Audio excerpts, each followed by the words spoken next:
Je suis Gabrielle, je suis en couple, j'ai 3 enfants, dans le cadre d'une famille recomposée. Et donc, je suis arrivée dans le coaching parce que je venais de passer des vacances horribles avec mon compagnon, en me posant énormément de questions, avec beaucoup, beaucoup de tensions, et me demander si ça valait vraiment le coup, en fait, de continuer, enfin, si ça ne crée pas plus de tension, de malaise qu'autre chose. Et du coup, j'étais vraiment là en termes de recherche d'apaisement et d'outils, de solutions concrètes qui puissent s'appliquer au jour le jour et puis vraiment d'être capable de voir des progrès, des choses qui vont vraiment changer, pas juste de l'intention, mais des choses très, vraiment très concrètes pour le quotidien. Alors, ce qui était compliqué pour moi, c'est que du coup, il y avait énormément de tensions. Et donc, je pense que je me repliais, enfin, j'ai perdu toute ma joie de vivre. J'avais l'impression d'être plus que l'ombre de moi-même. Donc, il s'est passé beaucoup d'événements, des problèmes de santé pour ma fille, ça a eu beaucoup de conséquences sur la famille, plus bah, beaucoup de choses enfin, de la vie de tous les jours hein, que tout le monde peut rencontrer.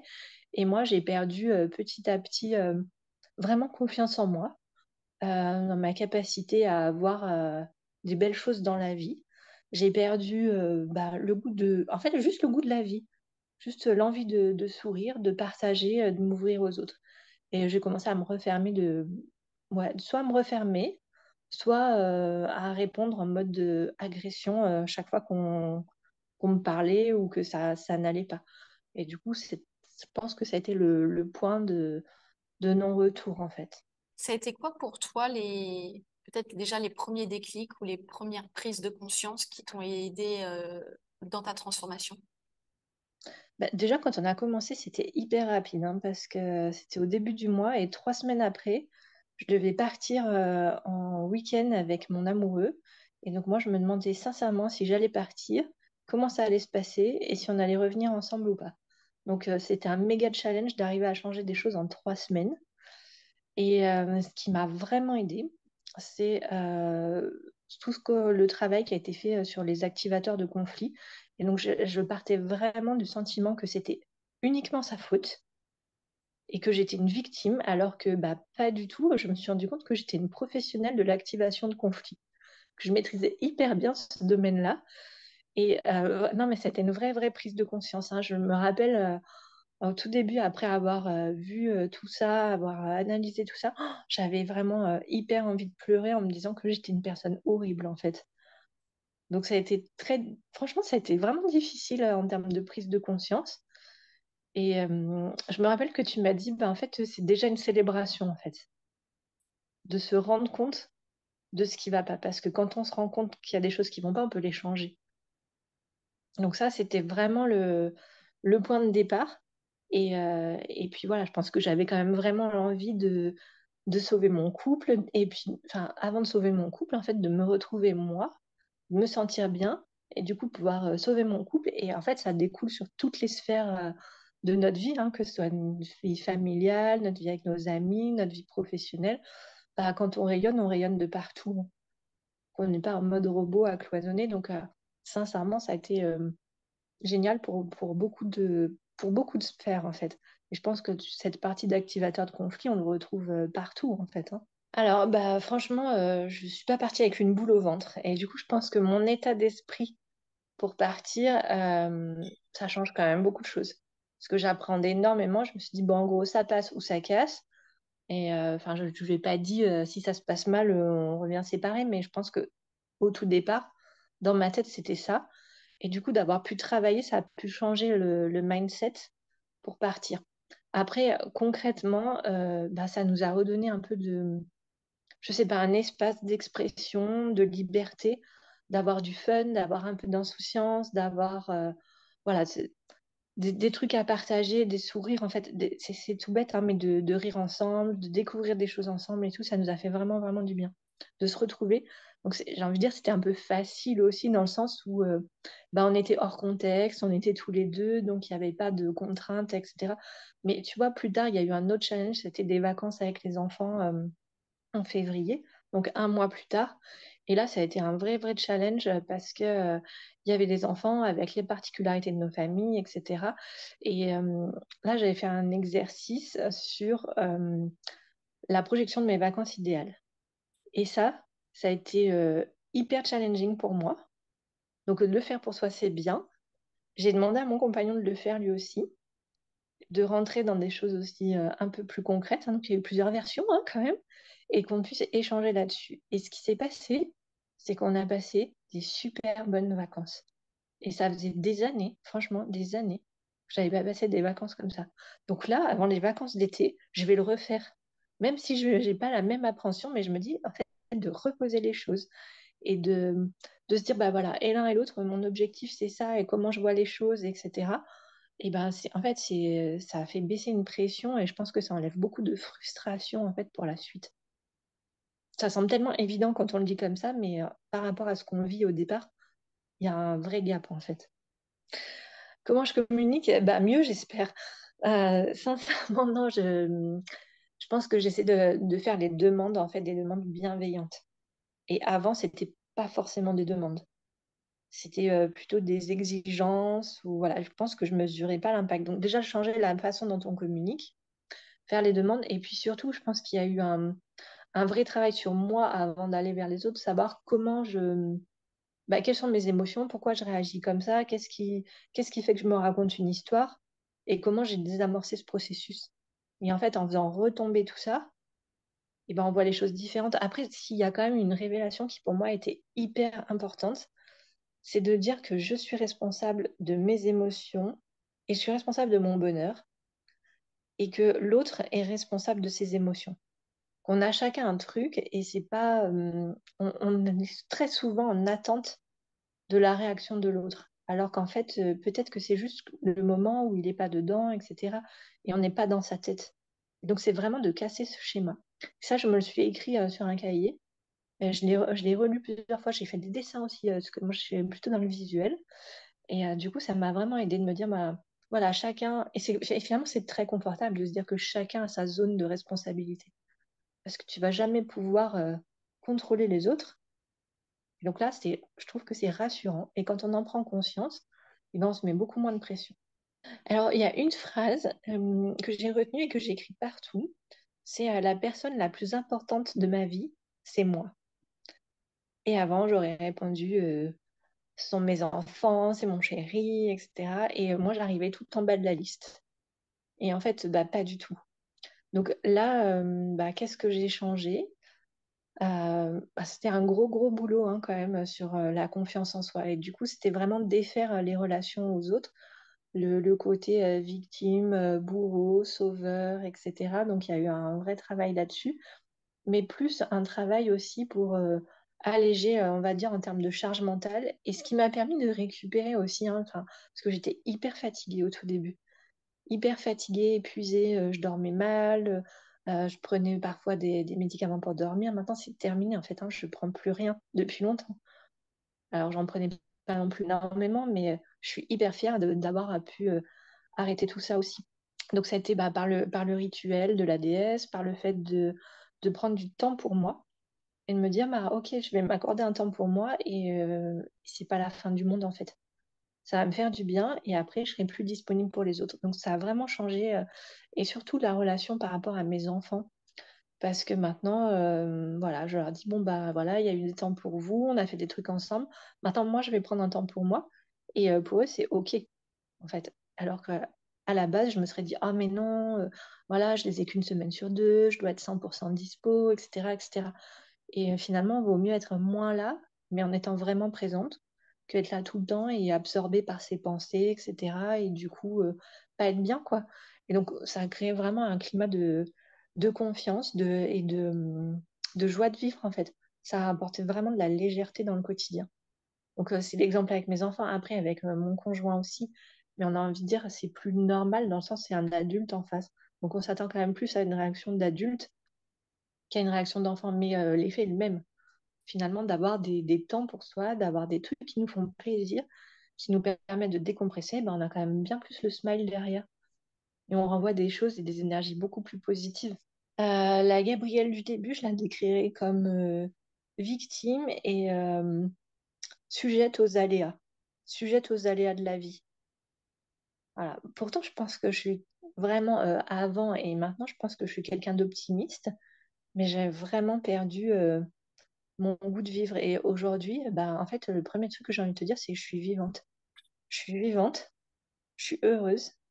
Et la vie n'est pas parfaite, mais il y a quand même énormément de belles choses et que je sais pas, j'ai les bonnes lunettes pour le voir. Enfin, on dit toujours le verre d'eau à moitié vide ou à moitié plein, mais en fait, c'est ça. On peut choisir ce qu'on veut voir et ce qu'on veut projeter. Et enfin, non seulement ça va mieux, j'ai envie de dire, dans du quotidien et tout, mais voilà, en termes de projection, eh ben, je suis hyper heureuse d'avoir pu mettre en place des choses concrètes aujourd'hui pour réaliser des rêves qui me sont chers dans plusieurs années, en fait. Et ça, j'avais plus la force. Sincèrement, euh, certes, ça me faisait rêver, mais j'étais en mode, bah, c'est un truc que j'aurai jamais, j'arriverai jamais à l'atteindre et tout. Mais aujourd'hui, je me dis, bah non, en fait, voilà, j'ai fait ça. Et là, maintenant, je vais avancer comme ci ou comme ça, même si ça prend du temps. Mais du coup, mon projet devient de plus en plus réalité. Même s'il est à objectif de 10 ans, mais je suis contente parce que pour moi, il est beaucoup plus tangible, Comment tu te sens aussi par rapport à l'avenir? bien plus confiante. Franchement, je suis contente d'avoir découvert beaucoup d'outils. Euh, j'ai expérimenté certains plus que d'autres à certains moments. Et je pense que c'est important de se les rappeler et de continuer à pratiquer. Tu vois, s'il y a un truc qui me fait peur, c'est de me dire, oh là là, si je pratique plus, est-ce que je vais pas perdre tout ça? Puis je me dis, bah, en fait, non, on a un cerveau, on est capable de revenir. Et puis, ça reste des habitudes, ça peut se remettre en place. Donc, non, je suis vraiment confiante. Et puis, je pense qu'il y a un truc que j'ai quand même expérimenté et qui était très difficile pour moi, c'est le lâcher prise. Là, t'en es où par rapport au lâcher prise alors? Bah, ça va beaucoup mieux. Non, mais sincèrement, là, tu vois, je fais du Ho'oponopono tous les soirs. Et je me dis, bah, voilà, il y a des situations, bah, notamment par rapport à ma fille, hein, qui c'est quand même toujours un peu compliqué. Enfin, voilà, par rapport à son état de santé, je sais qu'il y a encore des hauts et des bas et que ça va durer plusieurs années. Mais je me sens moins dépourvue. Voilà, je me dis, bah, j'ai ça, je peux pratiquer, et puis ce qui doit arriver arrivera en fait. Je suis droite dans mes bottes, je sais comment je communique, je sais ce que je veux, je suis là et ça va passer en fait. Je sais pas, je me sens stable. Tu vois, finalement, c'est comme une image de stabilité dans, je vais pas dire dans une mer déchaînée, parce que là, je suis pas dans une mer déchaînée, mais je sais que si demain il y a une tempête, je serai capable de recréer une bulle autour de moi pour passer ça. Et ça, c'est quand même génial. Et en fait, je me rends compte que je le mesure encore plus quand j'entends les gens qui parlent. Notamment, tu vois, toutes les personnes qui disent oh là là, non, mais qu'est-ce qui va encore m'arriver? Chaque fois qu'il y a une merde, c'est pour moi. J'ai jamais de chance. Et, je pense que c'est quand j'entends ça que je me dis waouh, parce que moi aussi, je devais dire des trucs comme ça avant et que je mesure l'écart. Moi, je me dis, bah, ça veut pas dire que j'en aurais pas, mais je le vivrais pas du tout comme ça. En mode abattu, tout me tombe dessus, mais pourquoi? C'est toujours sur moi, j'y peux rien. Enfin, voilà, je pense qu'il y a vraiment quelque chose, on va dire, comme si c'était une chaîne qui s'était coupée, et de se dire, bah voilà, je vis ma vie, et moi j'ai envie de choses différentes. Enfin, j'ai envie de joie, de bonne humeur, de sérénité, de relations simples et authentiques autour de moi, et je sais les mettre en place en fait. Et en fait, j'ai même pas besoin de réfléchir, ça se fait tout seul.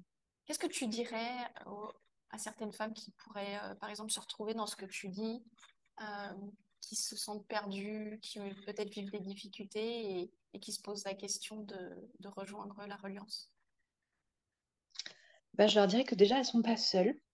C'est pas les premières à se poser la question, qu'il y en a eu, et puis il y en aura encore. Par contre, chacun a le pouvoir de changer les choses. Et si on a le courage de regarder et de se dire, ouais, je veux changer des choses, on peut le faire. Et vraiment que c'est un super beau cadeau à se faire à soi-même. Je pense qu'on vient pas forcément pour la bonne raison au départ, parce qu'on vient parce qu'on veut améliorer un couple, enfin surtout son couple, hein, sauver sa vie de famille, etc. Mais qu'au final, on repart avec beaucoup plus parce qu'on repart avec un cadeau qu'on se fait à soi-même. Et ça nous permet d'influer sur toutes les autres sphères, en fait. Que ce soit dans notre vie amoureuse, dans notre vie familiale, dans notre vie amicale, dans notre vie professionnelle aussi, hein, parce que ça se démultiplie. Et donc, je pense qu'en fait, on repart avec quelque chose qui est bien plus important que ce qu'on imaginait venir chercher au départ. Après, je pense que par rapport à des accompagnements, on va dire, plus classiques, ce qui est chouette, c'est que tu es quand même hyper dispo. parce que le début, ça démarre super vite, on a envie de faire plein de choses, on est à fond, mais ça tient dans la durée en fait. C'est pas en mode one shot ou un accompagnement avec un jour par mois et enfin, où on se rappelle plus, on n'a pas le temps d'intégrer en fait. Là, il y a vraiment une pratique, il y a du travail perso à faire, donc vraiment, voilà, avec des questionnements qui, je pense, sont propres à chacune des personnes qui vont rejoindre la Reliance, hein, même s'il y a forcément des thématiques communes. Mais je pense que c'est vraiment personnalisé et avec ce soutien au quotidien, en fait. Donc, on n'est pas seul. On n'est pas seul et c'est vraiment hyper agréable et inspirant. Je suis vraiment contente d'avoir eu la chance de tomber sur ta conférence et d'enchaîner le programme avec toi parce que ça m'a vraiment apporté énormément. Je suis hyper heureuse de ne pas avoir attendu plus longtemps dans mon couple que ça se dégrade pour avoir intégré la reliance. Ouais, Et tu as tu vois, en termes de témoignage aussi, moi, c'est mes parents qui m'ont fait un retour en me disant, mais tu vois, au bout de 2 mois et demi, ils m'ont dit, mais ils me disent, en fait, c'est incroyable les résultats de ton coaching. Elle me dit, mais même physiquement, tu as changé de posture, en fait.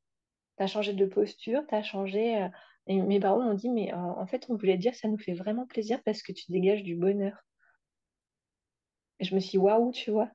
Puis tu vois, il y a quand même un truc que je voudrais rajouter, si tu voulais le mettre pour le témoignage aussi, c'est que aujourd'hui, je pense que tu es une personne hyper ouverte, super, vraiment hyper à l'écoute, et tu sais vraiment mettre les gens en confiance, et du coup, on a une faculté, enfin une facilité pour se livrer et pour avancer. Tu as vraiment un don d'ouverture aux autres qui est hyper agréable, enfin, dans la bienveillance, avec le sourire. Et je me dis, waouh, enfin, moi, j'étais hyper surprise de la première séance d'IEP. Les trucs que j'ai pu te dire, je me suis dit, mais jamais j'aurais pensé dire ça à quelqu'un, tu vois. Mais vraiment, enfin, tu vois, c'est. Et voilà, tu as, voilà, une capacité pour mettre en confiance, absorber et nous aider à voir le positif et à tirer des choses hyper positives de trucs qui sont très noirs, sincèrement, qui peuvent être très très noirs et qui semblent insurmontables aussi par moments. Et ça, c'est magique et tu le fais avec une telle bienveillance, avec une telle générosité que c'est incroyable. un grand merci à toi, Gabriel. C'est, je le reçois avec plaisir. Merci beaucoup pour ton Mais partage. sincèrement, je sais pas si tu en as conscience ou pas parce que voilà, c'est aussi ton job, mais ça t'as vraiment, vraiment quelque chose. Et merci. Non, c'est Merci vrai, hein? beaucoup. Ok, Ouais. je prends. Je te remercie. Ça fait du bien de recevoir ça et de l'entendre. Et c'est ce qui me motive aussi, hein. C'est ce en tout cas, qui renforce ma mission, tu vois, dans ce que je fais, de pouvoir accompagner les femmes comme toi à harmoniser à nouveau le couple, la vie de famille. Et puis, bah, surtout, comme tu le disais, hein, à se retrouver soi, avant Mm. tout, se faire ce cadeau-là, se sentir vivante, comme tu dis. Donc, ouais. Merci beaucoup, Gabrielle, pour C'est ta ça, avec. confiance. Ben, merci à toi, Aurélie.